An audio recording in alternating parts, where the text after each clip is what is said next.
Welcome students. इस video में हम बात करेंगे फिस्कल पॉलिसी के ऑब्जेक्टिव्स के बारे में। फिस्कल पॉलिसी के कौन कौन से ऑब्जेक्टिव्स है।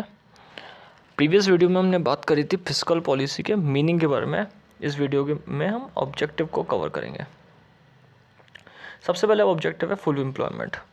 फिस्कल पॉलिसी हमने देखा है कि रेवेन्यू और एक्सपेंडिचर यानी कि इनकम और खर्चे को बताती है गवर्नमेंट के, कि किस तरीके से इनकम और किस तरीके से एक्सपेंडिचर होगा, उनको यहाँ पे एक स्टेटमेंट के द्वारा शो करा जाता है, जिसको हम क्या जानते हैं, फिस्कल पॉलिसी के नाम से जानते हैं। सबसे पहले यहाँ बात करते हैं कि ऑब्जेक्टिव क्या है फिस्कल पॉलिसी का। ऑब्जेक्टिव है एम्प्लॉयमेंट लेकर आना, first point, full employment create करना। फुल एम्प्लॉयमेंट कैसे क्रिएट करेंगे, जब गवर्नमेंट इनकम और एक्सपेंडिचर को देखेगी कि कहाँ कहाँ से इनकम हमें क्रिएट करनी है, तो इनकम सेक्टर को क्रिएट करने वाले उन एक्टिविटी को प्रॉपरली मेंटेन करेगी, अचीव करेगी। तो सबसे इम्पॉर्टेंट है कि फुल एम्प्लॉयमेंट लेकर आना, यानी कि ज़्यादा से ज़्यादा एम्प्लॉयमेंट बढ़ावा देना, इनकम क्रिएट करने के सेक्टर्स जो है वो इंक्रीज करना। So first point, objective is to fiscal policy in developing economy. Achieve, maintain full employment in economy. Such countries even full employment not achieved. The main motto is avoid unemployment and to achieve state of near full employment. Important point है कि अगर full employment की condition नहीं भी आ पाती है तो उनका main motive क्या है, employment, अनएम्प्लॉयमेंट को तो अवॉइड करना और फुल एम्प्लॉयमेंट के नियर पहुंचना, कम से कम कि फुल एम्प्लॉयमेंट नहीं तो फुल एम्प्लॉयमेंट के करीब हम पहुंच चुके हैं। तो एक तरीके से एम्प्लॉयमेंट देना और इनकम सेक्टर को क्रिएट करना, जैसे कंट्री की इकोनॉमिक ग्रोथ हो, ये फिस्कल पॉलिसी का ऑब्जेक्टिव होता है। गवर्नमेंट एक ऐसी पॉलिसी बनाएगी जिसमें इनकम करने के सेक्टर बहुत अच्छे हो जाएंगे, इनकम करने के सेक्टर बहुत बढ़िया होंगे, तो वहाँ पर क्या करेगी गवर्नमेंट, फुल एम्प्लॉयमेंट के लिए वर्क करेगी और सोशली और इकोनॉमिकली उनके ऊपर खर्चा करेगी। Therefore to reduce unemployment and under employment, दो बातें हैं यहाँ पे, एक तो अनएम्प्लॉयमेंट और एक अंडर एम्प्लॉयमेंट, दोनों को यहाँ पे रिड्यूस करने की कोशिश करेगी। अंडर एम्प्लॉयमेंट में यहाँ पे इनकम अच्छी नहीं मिल पाती और अनएम्प्लॉयमेंट में इनकम नहीं होती है, तो दोनों केस को ख़त्म करती है। क्या करती है स्टेट, सोशल और इकोनॉमिक खर्चे करती है। इंडस्ट्री सेटअप करवाना, पब्लिक एक्सपेंडिचर करना जिसमें पब्लिक के वेलफेयर की बात हो, एम्प्लॉयमेंट के प्रोग्राम्स चलाना, जैसे NREGA example, national rural employment guarantee act 2005 आया था जो एम्प्लॉयमेंट गारंटी को लेकर आता। तो इस तरीके से प्रोग्राम चलाती है, सोशल एंड इकोनॉमिक कॉस्ट को लेकर चलती है। These expenditure would help to create more employment opportunity and increase productive efficiency of the economy. Important point, ये चीज़ें क्या करती है, ये चीज़ों की वजह से employment opportunity बढ़ती है। ऐसे गवर्नमेंट अगर करती है फिस्कल पॉलिसी के अंदर, तो इस कारण से employment opportunity बढ़ती है और encourage होती है। Productive efficiency of the economy increase होगी। इसके अंदर ही पॉइंट में बता रखा है कि अगर हमारी कंट्री के अंदर गवर्नमेंट फुल एम्प्लॉयमेंट के लिए काम करती है तो यहाँ प्रोडक्टिव एफिशिएंसी, जैसे इंडस्ट्रीज़ को सेटअप करवाना, नई नई मशीन्स को लगवाना, वेंचर कैपिटल देना, यानी कि लोगों को नया स्टार्टअप खोलने के लिए गवर्नमेंट के द्वारा कैपिटल प्रोवाइड करवाना, तो सारी बातें फुल एम्प्लॉयमेंट के कंटेक्स्ट में आती है। कुछ पॉइंट ऐसे बता रखे हैं कीन्स के अकॉर्डिंग जो फुल एम्प्लॉयमेंट लाने में हेल्पफुल रहेंगे। एक्सेसिंग परचेसिंग पावर को कैप्चर करना, प्राइवेट स्पेंडिंग के कर्व में से बहुत इंपॉर्टेंट पॉइंट है कि एक्सेसिव परचेसिंग पावर, यानी कि जितनी भी परचेसिंग पावर, डिमांड जो क्रिएट हो रही है उसको मेंटेन करना। अगर डिमांड क्रिएट हो रही है उसके हिसाब से सप्लाई होगी तो एम्प्लॉयमेंट बढ़ेगा, क्योंकि प्रोडक्शन बढ़ाना पड़ेगा, इस कारण से एम्प्लॉयमेंट का एक्टिविटी बढ़ेगी। डेफिशिएंसी जो है प्राइवेट इन्वेस्टमेंट में, उसको पब्लिक इन्वेस्टमेंट के थ्रू कंपनसेट करना, यानी कि जो भी कमी आ रही है प्राइवेट इन्वेस्टमेंट में, जहाँ जो गवर्नमेंट काम नहीं कर पा रही वहाँ गवर्नमेंट काम करे, प्राइवेट में जो भी सेक्टर्स इन्वेस्टमेंट में नहीं कर पा रहे वहाँ इन्वेस्ट करे और एम्प्लॉयमेंट को क्रिएट करे।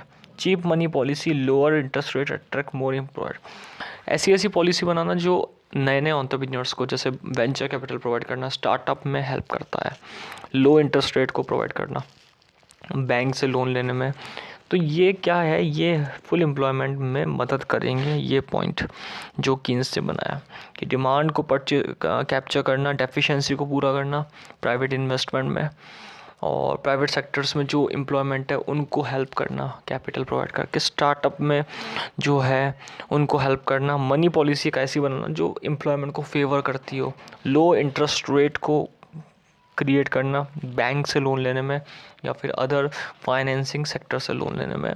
तो एक तरीके से नए नए एंटरप्रेन्योर्स या नए नए जो बिजनेसमैन हैं वो इस चीज़ से अट्रैक्ट होता है। ऑब्जेक्टिव है प्राइस स्टेबिलिटी को लेकर आना, इम्पॉर्टेंट पॉइंट। जब तक प्राइस स्टेबिलिटी नहीं आएगी तब तक गवर्नमेंट प्रॉपर्ली वर्क नहीं कर पाएगी। तो एक तरीके से प्राइस स्टेबिलिटी को लाने की कोशिश करना। फिस्कल पॉलिसी का क्या ऑब्जेक्टिव है कि जो इकोनॉमिक ग्रोथ में हेल्प है, प्राइस को मेंटेन करना। अंडर डेवलप कंट्री के लिए स्पेशली जो इन्फ्लेशन की मार झेलते हैं उन कंट्री को बचाने के लिए प्राइस स्टेबिलिटी के लिए एक एग्रीमेंट क्रिएट करती है।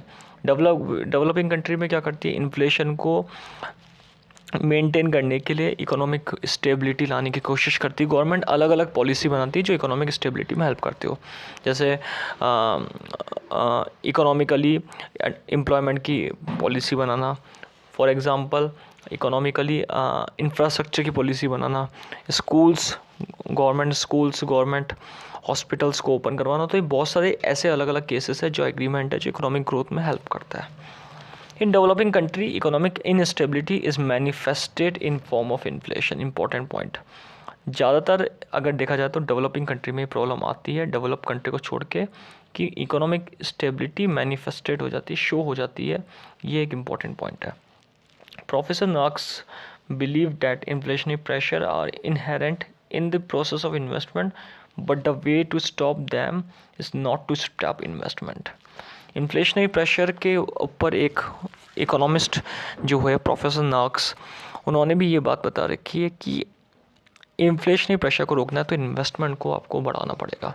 अगर इन्वेस्टमेंट करेंगे तो इन्वेस्टमेंट से क्या होगा, इनकम क्रिएट होगी, और इनकम क्रिएट होने से जो प्राइस का इन्फ्लेशन होता है वो रुक जाएगा। क्योंकि अगर अच्छी इनकम क्रिएट होगी तो लोग ज़्यादा परचेस करेंगे, और ज़्यादा परचेस करेंगे तो जो उनको प्राइस ज़्यादा लग रही है वो चीज़ यहाँ पे इनकम के हिसाब से इक्वल हो जाएगी, क्योंकि उस प्राइस तक लोग पहुँच के उस हर चीज़ को परचेस कर पाएंगे। They can be controlled by various other ways, which the chiefest powerful method of fiscal policy. Price stability में फिस्कल पॉलिसी का बहुत इंपॉर्टेंट रोल है। ज़्यादातर गवर्नमेंट ऐसी इस तरीके से पॉलिसी बनाती है कि प्राइस हर कोई मनमानी तरीके से नहीं रख पाता है। जैसे MSP, मिनिमम सपोर्ट प्राइस का एग्जांपल हम ले सकते हैं फूड सेक्टर के अंदर।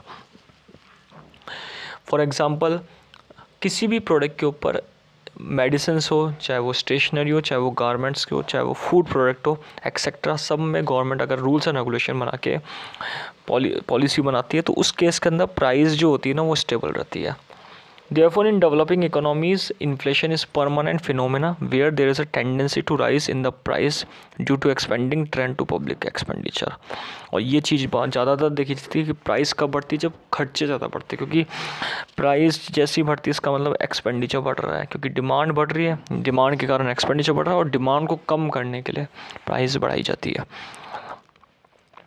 As a result of rise in income, aggregate demand exceed aggregate supply, capital good and consumer good fail to keep pace with rising income. ये कारण रहता है, जब डिमांड बढ़ती है तो एग्रीगेट सप्लाई कम हो जाती है, एग्रीगेट डिमांड बढ़ जाती है। कैपिटल गुड यानी कि बिजनेस को चलाने के गुड्स, और कंज्यूमर गुड्स यानी कि कंजम्पशन के लिए जो गुड्स होते हैं वो फेल हो जाते हैं डिमांड को मीट करने में, और इस तरीके से इन्फ्लेशनरी गैप यहाँ पे रिजल्ट में आता है। Important point. तो इन्फ्लेशनरी गैप को पूरा करने के लिए प्राइस स्टेबिलिटी बहुत ज़्यादा ज़रूरी है। जैसे ही प्राइस स्टेबल होगी वैसे ही यहाँ पे इन्फ्लेशनरी गैप ख़त्म होगा। The rise in prices raise demand for more wages. This further give rise to repeated wage price spirals. If this situation is not effectively controlled, it may turn into hyperinflation. Important point. अगर prices बढ़ेगी यानी कि wages भी ज़्यादा देना है, मोर wages की demand बढ़ेगी, और जब मोर वेजेस बढ़ती है तो एक तरीके से वेज प्राइस स्पाइरल चालू हो जाता है कि ज़्यादा प्राइस ज़्यादा वेज प्रोवाइड करना। जितना ज़्यादा वेज दोगे उतना ज़्यादा आपको कॉस्ट बढ़ेगी, और कॉस्ट के कारण प्राइस बढ़ेगी। तो इस कारण से हाइपर इन्फ्लेशन हो जाता है। इसलिए इस हाइपर इन्फ्लेशन सिचुएशन से बचने के लिए कंपनीज़ कम लेबर को रखती है और वेजेस भी यहाँ पे कम देती है, जिससे उनकी प्राइस की कॉस्ट, जो प्रोडक्ट की कॉस्ट है वो कम पड़े और प्राइस ज़्यादा नहीं बढ़ानी पड़े, क्योंकि अगर ज़्यादा बढ़ाएंगे प्राइस तो हाइपर इन्फ्लेशन होगा, इस कारण से डिमांड भी पूरी नहीं हो पाएगी। तो एक तरीके से ज़्यादा डिमांड किसकी होती है जब प्राइस बढ़ती है? वेजेस की होती है, कि जितना ज़्यादा वेजेस उतनी ज़्यादा यहाँ पे price. Fiscal policy should try to remove, fiscal policy का क्या रोल है? Bottle necks and structural rigidities which cause imbalance in various sectors. जो मेन रीजंस है, स्ट्रक्चरल रीजंस है, वो चीज़ों को फिस्कल पॉलिसी रिमूव करता है। फिस्कल पॉलिसी का काम यही है कि जो इम्बैलेंस है उसको बैलेंस करना। मिनिमम वेजेस एक्ट उन्होंने फिस्कल पॉलिसी के अकॉर्डिंग गवर्नमेंट ने लगाए, तो इस कारण से लेबर की वेजेस सेट हुई, प्राइजेस का रेशो सेट करा, तो जो भी हर्डल्स थे, टैक्सेशन कम करा, जो भी हर्डल्स थे प्राइस के अंदर, वो सारी चीज़ें गवर्नमेंट ने हटाई है। किस तरीके से हटाई है? उन्होंने फिजिकल कंट्रोल करे, जैसे एसेंशियल कमोडिटीज़, जो ज़रूरी कमोडिटीज़ उन पे खुद ने उन्होंने प्राइस सेट करी है। कंसेशंस दी है, यानी कि बहुत सारे डिस्काउंट या एक तरीके से बेनिफिट देना, सब्सिडीज़ देना, प्रोटेक्शन इन द इकोनॉमी। जैसे फॉर एग्जांपल गैस सिलेंडर पे हमें सब्सिडी मिलती है, तो एक एग्जांपल के रूप में हम देख सकते हैं कि ज़्यादा प्राइस हाई होती है तो प्राइस को स्टेबल करने में गवर्नमेंट क्या क्या रोल करती है, और फिस्कल पॉलिसी के थ्रू ये सारे रोल मेंटेन करती है। Fiscal measure as well as monetary measure go side by side to achieve the objective of economic growth and stability. इसी कारण से ये जो फिस्कल पॉलिसी बहुत इंपॉर्टेंट रोल प्ले करता है इकोनॉमिक ग्रोथ और स्टेबिलिटी लाने के अंदर। एक्सेलरेट करना the growth rate of economic growth को, ये थर्ड पॉइंट है हमारा। फिस्कल पॉलिसी किस तरीके से करता है? फिस्कल पॉलिसी का इंपॉर्टेंट रोल है कि इकोनॉमी को, ग्रोथ को आगे ले जाना। इस तरीके से पॉलिसी बनाती है गवर्नमेंट, और high rate of economic growth के लिए ज़्यादा से ज़्यादा स्टेबिलिटी लाने की कोशिश करती है, क्योंकि without stability high growth rate नहीं हो सकती। सो एक इम्पॉर्टेंट पॉइंट यहाँ पे बना रखा है कि स्टेबिलिटी लाने के लिए इकोनॉमिक ग्रोथ में हाई रेट तरीके से कंट्री में पॉलिसी बनाती है। और जैसे टैक्सेशन प्रोवाइड करना, टैक्सेशन में इतना ज़्यादा टैक्स भी ना लेना कि पब्लिक को यहाँ पे प्रॉब्लम हो जाए, और कम टैक्स भी नहीं लेना जिससे रेवेन्यू ख़त्म हो जाए। पब्लिक बोरोइंग को मेंटेन करना, डेफिसिट जो होती है फाइनेंस को उसको मेंटेन करना, इन चीज़ों का यूज़ प्रोडक्शन में, कंजम्पशन और डिस्ट्रीब्यूशन में लेती है। और अगर ये चीज़ ख़राब हो जाएगी तो ये भी अफेक्ट होगी, तो इस चीज़ को मेंटेन करने के लिए गवर्नमेंट काम करती है। It should promote the economy as a whole, in which in turn help to raise national income and per capita income. Country के नेशनल इनकम और पर कैपिटा इनकम में हेल्प करती है ये चीज़, और बहुत इंपॉर्टेंट रोल प्ले करते हैं गवर्नमेंट इस चीज़ को मेंटेन करने में। Optimum allocation of resources, fiscal policy का काम क्या है? टैक्सेशन, पब्लिक एक्सपेंडिचर प्रोग्राम के ऊपर मेंटेन करना। इन टैक्सेशन, जो भी टैक्स आया है गवर्नमेंट के पास, उसको पब्लिक एक्सपेंडिचर में लगाना, ये बहुत इंपॉर्टेंट है, जिससे रिसोर्सेज प्रोवाइड होते हैं अलग अलग सेक्शंस, यानी कि ऑक्यूपेशन में और अलग अलग सेक्टर में। अगर गवर्नमेंट टैक्सेशन का यूज़ प्रॉपर्ली पब्लिक एक्सपेंडिचर में नहीं करेगी तो यहाँ पे सेक्टर्स जो होंगे ऑक्यूपेशन के, वो और जो भी अलग अलग एरियाज़ है जैसे इंडस्ट्रीज़ है, एग्रीकल्चर, इनको प्रॉपर्ली रिसोर्स नहीं मिल पाएंगे। तो इनको रिसोर्स प्रोवाइड कराने के लिए यहाँ पे गवर्नमेंट इस तरीके से काम करती है। सो टैक्सेशन पॉलिसी के साथ साथ गवर्नमेंट का काम क्या है? पब्लिक एक्सपेंडिचर करना, जितना पैसा लिए है उसको एक्सपेंडिचर में लगाना। इन चीज़ों से प्रॉपर्ली रिसोर्सेज का भी यूज़ होता है। The national income and per capita income of underdeveloped countries low. In order to gear the economy, the government can push the growth of social infrastructure through fiscal measures. Public expenditure, subsidy and incentive can favorably influence the allocation of resources in the desired channel. अब क्या policy होती है? Taxation ज़्यादा लेना, public expenditure कम करना। इस कारण से इनकम जो होती है ना वो अंडर डेवलप कंट्री की लो होती है, या तो टैक्सेशन आता नहीं है, और टैक्सेशन आता है तो पब्लिक एक्सपेंडिचर पे नहीं लगता है। तो दोनों रीज़न की वजह से दोनों केसेस में अंडर डेवलप कंट्री अपनी इनकम को बढ़ा नहीं पाती, और पर कैपिटा इनकम यहाँ पर लो रहती है। तो अंडर डेवलप कंट्री इसलिए ग्रोथ नहीं कर पाती, और अगर डेवलप कंट्री की बात की जाए तो वो क्यों ग्रोथ करती है, क्योंकि टैक्सेशन के साथ साथ पब्लिक पॉलिसी भी यहाँ पे सही चल रहा है। अगर ये दोनों चीज़ें सही रहेगी तो गवर्नमेंट प्रॉपर्ली आगे बढ़ जाती है। In order to clear the economy, the government can push the growth of social infrastructure through fiscal measure, public expenditure, subsidies, and incentives can favorably influence the allocation of resources in the desired channel. Important point. Government क्या करती है, properly develop करने के लिए, properly अपने आप को develop करने के लिए पब्लिक एक्सपेंडिचर करती है, सब्सिडी की तरफ लगाती है, सब्सिडी प्रोवाइड करती है गवर्नमेंट अलग अलग सेक्टर्स को, जैसे प्राइमरी सेक्टर में, एग्रीकल्चर में अलग अलग तरीके से सब्सिडी प्रोवाइड करना, एम्प्लॉयमेंट प्रोवाइड करना इंडस्ट्री सेक्टर में। तो ये क्या होता है, ये रिसोर्सेज प्रोवाइड करने की वजह से ही चीज़ क्रिएट होती है और इकोनॉमिकली डेवलपमेंट में बहुत हेल्प करती है। So public expenditure subsidy incentive can favorably influence the allocation of resources in the desired channel. Important point कि अगर हमारी कंट्री में डेवलपमेंट करना है प्रॉपर्ली तो ये पब्लिक एक्सपेंडिचर ज़्यादा करना पड़ेगा। तो ये गवर्नमेंट तब करती है जब गवर्नमेंट के पास अच्छा टैक्सेशन है और साथ में टैक्सेशन के साथ साथ अगर ये चीज़ें चलती रहेगी तो रिसोर्सेज प्रॉपर्ली अवेलेबल रहेंगे। इंपॉर्टेंट पॉइंट नेक्स्ट जो है वो है टैक्स एग्जेम्पशन और टैक्स कंसेशन। इसमें ये बता रखा है कि ज़्यादा से ज़्यादा गवर्नमेंट ये चीज़ करती है, स्पेशली पुअर सेक्टर को, स्पेशली ऐसे सेक्टर में जो बहुत ज़रूरी है जैसे एजुकेशन के अंदर।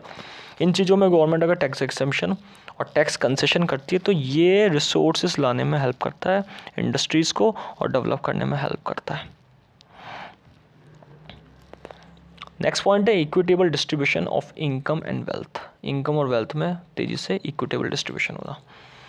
कंट्री के अंदर क्या है, इंपॉर्टेंट पॉइंट क्या है कि इनकम और वेल्थ का डिस्ट्रीब्यूशन सही होना चाहिए अगर इकोनॉमिकली ग्रोथ होनी है, करनी है तो। क्योंकि अगर 10% इनकम, 10% जो सेक्टर है वो इनकम ज़्यादा क्रिएट कर रहा है और 90% इनकम कम क्रिएट कर रहा है तो उसका बर्डन 10% पे ही पड़ेगा 90% को। तो इस चीज़ के लिए इक्विटेबल डिस्ट्रीब्यूशन अच्छा होना चाहिए कंट्री के अंदर। और कब होगी, जब फिस्कल पॉलिसी अच्छी होगी, क्योंकि फिस्कल पॉलिसी ये बताती है कि किस तरीके से हर सेक्टर में इक्विटेबल इनकम होनी चाहिए। क्योंकि गवर्नमेंट की पॉलिसीज़ है जैसे wages act banana, equitable wages man and women के लिए, एम्प्लॉयमेंट प्रोग्राम चलाना जिसमें वुमेन और मैन को इक्विटेबल हेल्प करा जाए। तो ये सारी चीज़ें इनइक्वलिटी को ख़त्म करती है। It is also because private ownership dominate the entire structure of the economy. Besides extreme inequality create political and social discontentment which further generate economic instability. So एक तरीके से इकोनॉमिक ओनरशिप में भी हेल्प करना, प्राइवेट ओनरशिप को ख़त्म करना और इनइक्वलिटी को ख़त्म करना, सोशल कंटेनमेंट लेकर आना, पॉलिटिकल कंटेनमेंट लाना। जो भी इनइक्वलिटी, रिच और रिच बनता जा रहा है, पुअर की तरफ बढ़ रहा है, पुअरनेस की तरफ बढ़ रहा है, तो उस चीज़ को ख़त्म करके गवर्नमेंट ये काम करती है। For this, fiscal policy of the government can be devised to bridge the gap between the income of the different section of society. ये important point है कि फिस्कल पॉलिसी का रोल क्या है, अलग अलग सेक्शन ऑफ सोसाइटी में income group को सही करना, बढ़ावा देना और ग्रोथ की तरफ ले जाना। To reduce inequality and to do distributive justice, the government should invest in those productive channels which incur benefit to low income group. Important point. And are help in raising their productivity and technology. बहुत important point बता रखा है कि government का काम क्या है, low income group को बेनिफिट प्रोवाइड करना और लो इनकम ग्रुप के अंदर जो इनइक्वलिटी आ रही है उस चीज़ को ख़त्म करना और प्रोडक्टिविटी और टेक्नोलॉजी की तरफ हेल्प करना आगे बढ़ाने में। तो ये सारे सेक्टर, ये सारी बातें जो है वो गवर्नमेंट की है और ये इस तरीके से गवर्नमेंट फिस्कल पॉलिसी में ख़त्म करती है कि इनइक्वलिटी को ख़त्म करने के लिए जस्टिस वाले पॉइंट भी आता है कि लेजिस्लेशन ऐसे बनाती है, लॉ ऐसे बनाती है कि इनइक्वलिटी यहाँ पे इनकम में, वेल्थ में ख़त्म हो जाए। Redistributive expenditure should help economic development and economic development should help redistribution.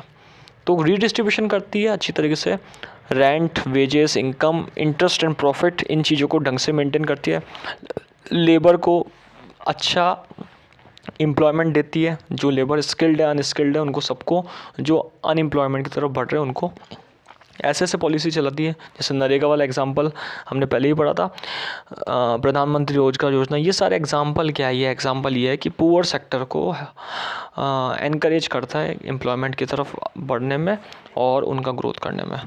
दस well plan fiscal policy public expenditure can help development of human capital which in turn possesses positive effect of income distribution. ये सारी चीज़ें positive effect लाने में help करती है income distribution में। तो सारे well plan fiscal policy government बनाती है और ह्यूमन कैपिटल डेवलप करने में हेल्प करती है। A redistributive tax policy should be highly progressive and aim at imposing heavy taxation on the richer and exempting poor section of the community. Important point. ऐसे taxation policy बनाती है जो richer पे higher taxation और poor section को help करना, यानी कि taxation policy से छूट देना, ये सारी चीज़ें गवर्नमेंट करती है। सिमिलरली लग्जरी आइटम पे ज़्यादा से ज़्यादा हायर सेक्शन जो कंज्यूम करते हैं उस पर टैक्स लगाती है और लोअर सेक्शन पे जो नॉर्मल गुड्स है उन पे कम टैक्स लगाने का प्रोविज़न गवर्नमेंट बनाती है।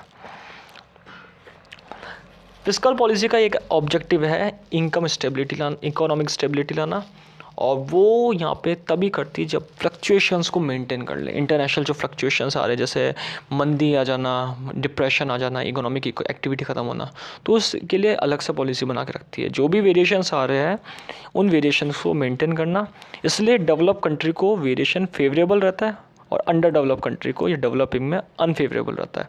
इसका रीज़न क्या है? क्योंकि वो पॉलिसी अच्छी नहीं बनाते हैं डेवलपिंग और अंडर डेवलप इकोनॉमी, तो उनके लिए फिस्कल पॉलिसी बहुत इंपॉर्टेंट है। अगर गवर्नमेंट फिस्कल पॉलिसी अच्छी बनाती है तो इसका रीज़न क्या, इसका रिजल्ट क्या होगा कि जो फ्लक्चुएशंस आ रहे हैं, इन्फ्लेशन, डिफ्लेशन, इकोनॉमिक एक्टिविटी कम पड़ जाना, स्लो डाउन हो जाना, वॉर की सिचुएशन आ जाना, पैंडमिक की सिचुएशन आ जाना, या फिर ड्रॉट की सिचुएशन आ जाना, या कोई फैमाइन आ जाना, तो उस केस के अंदर इकोनॉमिक स्टेबिलिटी कंट्री में रहती है, अनएम्प्लॉयमेंट नहीं बढ़ता है। तो ये फिस्कल पॉलिसी का एक रोल है।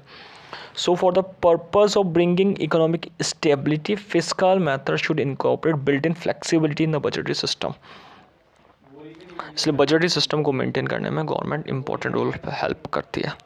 So that income and expenditure government में automatically provide compensatory effect on the rise of all national income. इसलिए इनकम एक्सपेंडिचर को ऑटोमेटिकली इस तरीके से क्रिएट करती है कि ये चीज़ हेल्प करे, अगर कंट्री की इनकम गिरे तो उसके अंदर कंपनसेट करने में हेल्प करे और नेशनल इनकम को बढ़ावा देने में हेल्प करे। Fiscal policy leading role in maintaining economic stability, internal external forces को भी मेंटेन करती है। अगर इंटरनल एक्सटर्नल फोर्सेस मेंटेन होगा तो यहाँ पे इकोनॉमिक स्टेबिलिटी आएगी। इंटरनल मतलब कंट्री के अंदर क्लोज इकोनॉमी, और ओपन इकोनॉमी यानी कि एक्सटर्नल फोर्सेस। इसलिए गवर्नमेंट ने एक पॉलिसी लेके आई है फिस्कल पॉलिसी के, जिसका नाम है tariff policy.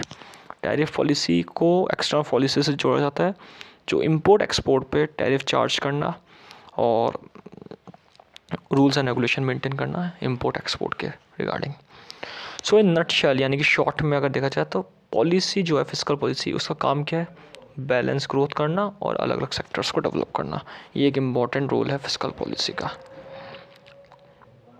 Last point, capital formation growth. Capital एक इम्पॉर्टेंट पॉइंट है, इसके लिए फिस्कल पॉलिसी गवर्नमेंट बनाती है। ज़्यादा से ज़्यादा ऐसी गवर्नमेंट प्रोग्राम लॉन्च करती है जो कैपिटल प्रमोशन में हेल्प करे, कैपिटल फॉर्मेशन और ग्रोथ में हेल्प करे। जैसे फॉर एग्जांपल नए नए स्टार्टअप जो है, जिनके आइडियाज़ नए नए आते हैं जिनके दिमाग में, उन लोगों को बढ़ावा देना, कैपिटल प्रोवाइड करना। वेंचर कैपिटल के नाम से कैपिटल प्रोवाइड करती है गवर्नमेंट, जिसमें नए नए लोग जो है जिनके पास आइडिया है वो अपने आइडिया को एक्शन में प्रैक्टिकली बदल सके और इकोनॉमिक एक्टिविटी को बढ़ावा दे सके। तो जो भी डेवलपिंग इकोनॉमी है वो पॉवर्टी से यहाँ पे स्ट्रगल चल रहा है, तो उस पॉवर्टी के जो स्ट्रगल है उस चीज़ को ख़त्म करती है। और दूसरी बात, जो पॉवर्टी का विशियस सर्कल है, यानी कि पॉवर्टी का जो जाल है, पॉवर्टी का जो ट्रैप है, उस चीज़ से ब्रेक डाउन करने में हेल्प करता है, उस चीज़ से निकलने में हेल्प करता है यहाँ पे गवर्नमेंट की जो पॉलिसी कैपिटल फॉर्मेशन की वो। So therefore balanced growth is needed to break down the vicious circle which is only feasible with high rate of capital formation. जितना अच्छा कैपिटल फॉर्मेशन होगा, जितनी इंडस्ट्री सेटअप होगी, जितना बैकवर्ड एरिया में लोगों को मौका मिलेगा, उतना यहाँ पे डेवलपमेंट कंट्री का होगा। तो इस चीज़ को लेके यहाँ पे गवर्नमेंट चलती है। तो इस वीडियो में हमने बात करी objectives of financial fiscal policy, और फिस्कल पॉलिसी के जो हमने ऑब्जेक्टिव्स है वो पढ़े यहाँ पे। आई होप इस वीडियो में आप लोगों को फिस्कल पॉलिसी के जितने ऑब्जेक्टिव्स जो हमने पढ़े वो समझ में आया होगा। नेक्स्ट वीडियो में हम एंटी इन्फ्लेशनरी पॉलिसी के बारे में बात करेंगे। Thank you.